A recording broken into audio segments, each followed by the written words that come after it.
Awal mula terjadinya listrik. Setiap benda terdiri dari bagian-bagian yang sangat kecil, yang disebut dengan molekul. Apabila molekul ini dibagi lagi menjadi bagian kecil, maka bagian-bagian kecil itu disebut dengan atom. Nah, tiap-tiap atom mempunyai satu inti, di mana disebut dengan proton. Proton ini mempunyai listrik yang bermuatan positif, dan dalam keadaan tidak bergerak atau diam. Proton ini dikelilingi oleh satu atau beberapa benda yang sangat kecil, dan benda itu disebut dengan elektron. Selanjutnya, elektron. Elektron ini yang berada pada lapisan terluar atau orbit, yang disebut dengan elektron bebas. Elektron bebas ini cenderung dan mudah sekali untuk berpindah ke atom lainnya berada di sekitarnya, di mana selanjutnya elektron ini turut terputar mengelilingi proton dari atom yang bersangkutan. Akibat dari perpindahan elektron yang bebas itu, maka terjadi kekosongan di dalam atom yang ditinggalkan dan diisi oleh elektron-elektron bebas yang berasal dari atom lainnya. Apabila pergerakan dari elektron bebas ini teratur dan kesatuan arah disebut dengan aliran elektron, maka timbul aliran listrik. Selanjutnya, arus listrik. Arus listrik merupakan perubahan muatan terhadap waktu atau banyaknya muatan yang melintasi suatu luasan penampang yang dalam satu satuan waktu. Arah arus listrik ini searah dengan arah pergerakan muatan positif ataupun berlawanan arah dengan pergerakan muatan negatif atau elektron. Secara matematisnya, arus dapat dituliskan dengan L sama dengan Q per T, di mana L sama dengan simbol kuat arus listrik dengan satuan ampere, Q sama dengan muatan listrik, dan T sama dengan waktu sekon dengan satuan sekon atau detik. Selanjutnya, rapat arus. Rapat arus ialah besarnya arus listrik tiap-tiap mm luas penampang kawat. Secara matematis dapat ditulis dengan S sama dengan L per A, di mana simbol rapat arus dengan satuan A per mm kuadrat atau pangkat 2. L sama dengan kuat arus listrik satuan ampere, dan A sama dengan luas penampang kawat satuan. Contoh soal. Sebuah tembaga dengan luas penampang 2,5 mm pangkat 2 atau kuadrat dibebani dengan 16 A. Berapakah besarnya arus pada penghantar tersebut? Ketahui A sama dengan 2,5 mm, L sama dengan 16 A. Yang ditanyakan adalah S. S sama dengan L per A, di mana 16 per 2,5. Hasilnya yaitu 6,4 A per mm pangkat 2 atau kuadrat. Selanjutnya, jenis arus listrik. Pada dasarnya, arus listrik ini dibedakan menjadi dua, yaitu arus listrik searah. Arus listrik searah ini maksudnya adalah arus listrik yang mengalir dengan arah dan besaran yang tetap atau konstan. Yang kedua adalah arus listrik bolak-balik, di mana arus bolak-balik ini adalah arus yang secara periodik berubah-ubah balik arah manapun. Selanjutnya, reaksi akibat aliran arus listrik. Yang pertama, reaksi panas. Reaksi panas ini adalah arus listrik yang selalu memanasi penghantarnya. Yang kedua, reaksi cahaya, di mana contohnya yaitu pada lampu pijar reaksi panas arus listrik mengakibatkan kawat membara dan dengan demikian menjadi bersinar, yang artinya sebagai efek samping dari cahaya tersebut. 3. Reaksi kemagnetan. Reaksi kemagnetan ini adalah arus listrik ini selalu membangkitkan medan magnet. Yang keempat, reaksi kimia listrik, yaitu arus listrik ini menguraikan zat cair yang bersifat penghantar. Yang kelima, reaksi pada makhluk hidup, yaitu dengan persyaratan tertentu. Misalkan seseorang menyentuh dua buah penghantar listrik tanpa isolasi, maka arus dapat mengalir melalui tubuh manusia. Arus listrik tersebut membangkitkan atau bahkan menimbulkan sentakan ataupun sengatan listrik. Selanjutnya, tegangan listrik. Tegangan listrik ini adalah kerja yang dilakukan untuk menggerakkan satu muatan atau sebesar atau dengan satuan besar atau kolom pada elemen atau komponen dari satu terminal atau kutub lainnya, atau pada kedua terminal atau kutub akan mempunyai beda potensial jika menggerakkan atau memindahkan muatan sebesar satu kolom dari satu terminal ke terminal lainnya. Selanjutnya, satuan. Pertama, satuan sistem internasional ini ditetapkan untuk tegangan adalah volt. Yang kedua yaitu simbol formula. Simbol formula ini untuk tegangan adalah V. Dan ketiga, simbol satuan untuk volt, itu satuan P. Selanjutnya, suatu tegangan antara dua buah titik dinyatakan sebagai perbedaan potensial titik-titik tersebut, di mana tegangan sama dengan perbedaan potensial atau potensial difference. Sumber tegangan, apa itu sumber tegangan? Yaitu contohnya, sumber tegangan adalah baterai AC dan PLN. Selanjutnya yaitu hambatan listrik, di mana hambatan listrik ini adalah perlawanan penghantar terhadap pelepasan arus listrik yang disebut sebagai hambatan ataupun tahanan. Apa itu? Satuan dari tahanan listrik atau hambatan listrik. Satuan sistem internasional ini ditetapkan untuk tahanan listrik atau adalah ohm. Simbol formula untuk tahanan listrik adalah R dan simbol satuannya ohm. Ohm itu dibaca dengan omega. Selanjutnya, satuan SI atau sistem internasional yang ditetapkan 1 omega didefinisikan dengan aturan sebagai berikut. 1 ohm adalah sama dengan tahanan yang dengan perantaraan tegangan 1P mengalir kuat arus pada suatu. Selanjutnya, hukum Ohm, di mana hukum Ohm ini adalah pada suatu rangkaian tertutup besarnya arus satu berubah sebanding ataupun berbanding terbalik dengan tahanan R. Selanjutnya yaitu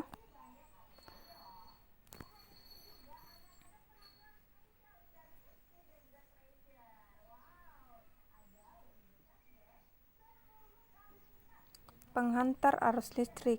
Penghantar arus listrik ini terbagi atas satu konduktor bahan yang mudah mengalirkan arus listrik. Yang kedua adalah isolator, di mana bahan yang sulit atau tidak bisa dialiri arus listrik. Yang ketiga semikonduktor, di mana bahan yang kadang-kadang menjadi isolator dan kadang-kadang menjadi konduktor. Selanjutnya daya. Daya ini ada yaitu besarnya daya pada suatu perangkaian dapat dihitung dengan P sama dengan F atau P sama dengan L, R atau P sama dengan V per R. Selanjutnya materi kemagnetan.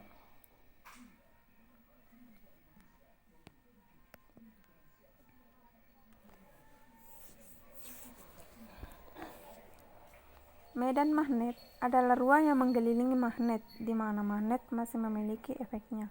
Kekuatan ini bervariasi bergantung pada jaraknya, yaitu medan magnet pada suatu titik berbanding terbalik dengan kuadrat jarak dari magnet. Kekuatan ini yang dialami oleh kutub magnet, baik itu kutub utara maupun selatan, yang dimana ditempatkan dalam medan magnet itu disebut intensitas medan magnet.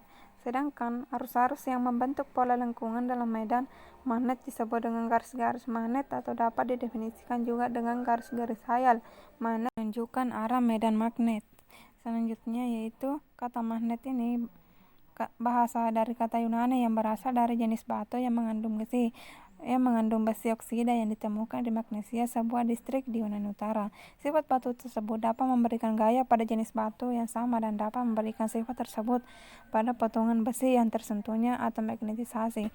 Pada bagian kecil batu tersebut apabila digantungkan akan selalu mengarah utara dan selatan atau mendeteksi medan magnet bumi. Efek daya magnet alam telah diketahui sejak waktu yang lama. Observasi yang tercatat berasal dari bangsa Yunani lebih dari 2500 tahun yang lalu. Selanjutnya yaitu magnet ini terbagi atasnya satu ferromagnetik, di mana benda yang ditarik kuat oleh magnet.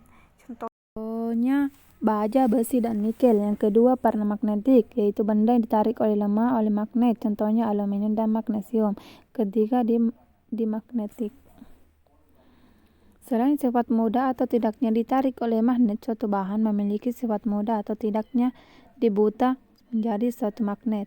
Secara garis besarnya ada dua buah jenis bahan dalam hal kemudahan dibuat menjadi magnet. Yang pertama bahan magnet kuat, di mana yaitu bahan magnet kuat ini adalah bahan yang sulit untuk dijadikan magnet, namun ketika sudah menjadi magnet mampu menyimpan sifat kemagnetannya dalam waktu yang lama.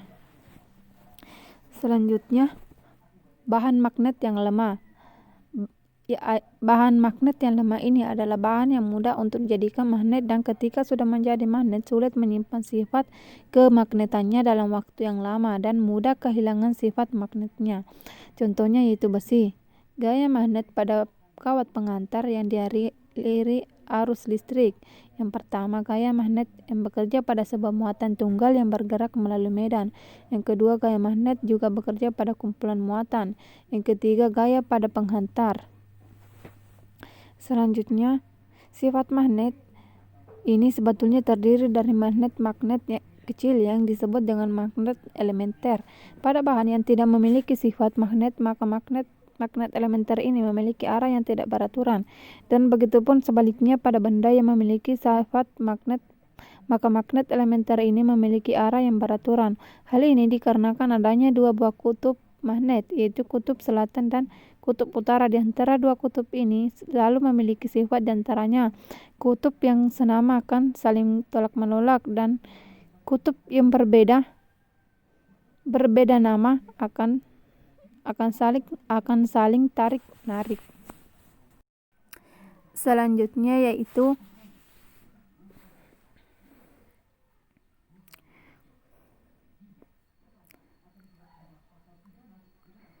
ada beberapa cara dalam membuat magnet. Di antaranya yang pertama, konduksi. Konduksi ini adalah menyentuhkan suatu magnet kepada benda yang akan dijadikan magnet.